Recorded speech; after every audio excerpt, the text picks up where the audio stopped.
歡迎收睇 U 仔按揭210，我哋啲節目主持人 Helen 喎。我係 Edison 阿神。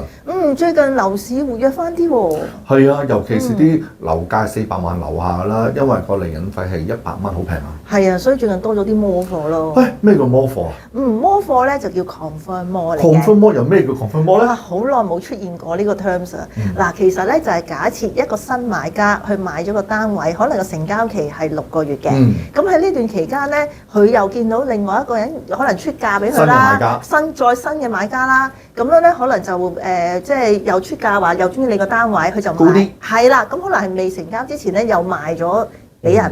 咁我哋呢個叫 confirm more， 即係確認人身份啦。明白。係啦，咁但係個成交期都會去翻半年之後，即係6個月嗰日子。咁其實冇問題㗎。咁買家咁對按揭有咩影響啊？因為其實市面上咧有啲銀行咧未必接受呢一方面申請㗎。咁樣嘅。係啊，所以大家如果真係接呢啲 confirm more嘅貨嘅時候咧，真係要留意下。係啦，最緊要留意下銀行個估價，會用翻原先個估價，定係你而家個新買家接貨嘅估價啦，同埋嗰個銀行可唔可以承受咁樣嘅confirm more 嘅 transaction， 即係呢個係交易。係啦，所以大家買呢啲單位嘅時候咧，最好之前做定功課，問下我哋專家。係啦，問定我哋個情況可以點樣安排。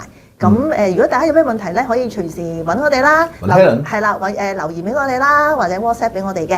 咁我哋今集同大家分享到呢度先，下集再同大家分享其他資料。拜拜。